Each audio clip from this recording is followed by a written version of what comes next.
saya ingin appeal terhadap 212 ini. Saya bukan orang yang pertama kali ikut, tetapi berharap 212 akan senantiasa ada sampai kapanpun.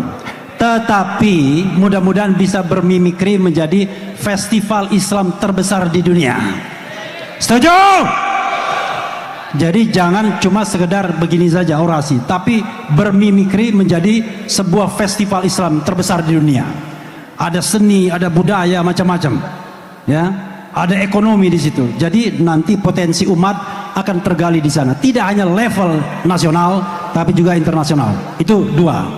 Yang ketiga, saya diminta bicara mengenai konstitusi dan pemberantasan korupsi.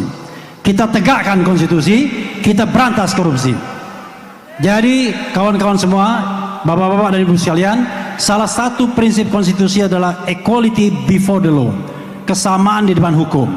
Jadi siapapun harus tunduk di bawah konstitusi yang merupakan permufakatan tertinggi bangsa ini. Jadi kalaupun Anda wakil presiden misalnya, ya, saya garis bawahi, kalaupun Anda wakil presiden, tetapi kalau Anda melanggar konstitusi, tidak lagi memenuhi syarat sebagai wakil presiden, maka Anda wajib dimakzulkan. Setuju dimakzulkan? Setuju dimakzulkan?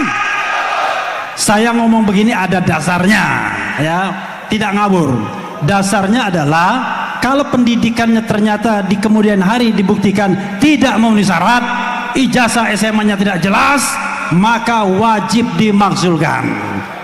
Amin.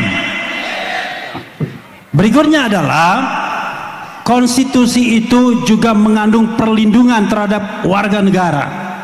Ada yang namanya kebebasan berserikat, berkumpul, mengeluarkan pendapat baik secara lisan maupun tulisan. Jadi kalau ada peneliti meneliti sebuah dokumen publik, tiba-tiba dia ditersangkakan, maka apakah negara kita menjadi negara demokrasi yang baik? Baik atau tidak? Karena itu siapapun yang menersangkakan orang yang sedang meneliti sebuah dokumen publik yang sudah digunakan selama 10 tahun dan kemudian dia dijadikan tersangka, siapapun dia, zalim. Sekali lagi ikuti saya, zalim. Dan terakhir, soal pemberantasan korupsi, kawan-kawan semua, ibu-ibu dan bapak sekalian, tidak bisa langkahnya biasa saja. Langkahnya cuma kemudian melihat satu kasus diselesaikan dan lain sebagainya. Tidak bisa. Korupsi di Indonesia adalah korupsi yang sistemik. Karena itu saya appeal kepada pemerintahan Prabowo, jangan cuma memberantas korupsi biasa-biasa saja, harus luar biasa. Ketika ditemukan ada seorang maklar di Mahkamah Agung bernama Zarub Rikar yang bisa mengumpulkan uang cash hampir 1 triliun, saya mengatakan shutdown harusnya Mahkamah Agung. Kalau Mahkamah Agung tidak diseleksi ulang hakim-hakimnya, tak ada gunanya. Karena itu saya katakan appeal kepada pemerintahan Prabowo, kalau Anda mau menyelamatkan Indonesia, maka berantas korupsi, jangan omong-omong saja. Bersihkan lingkaran Anda dari para koruptor.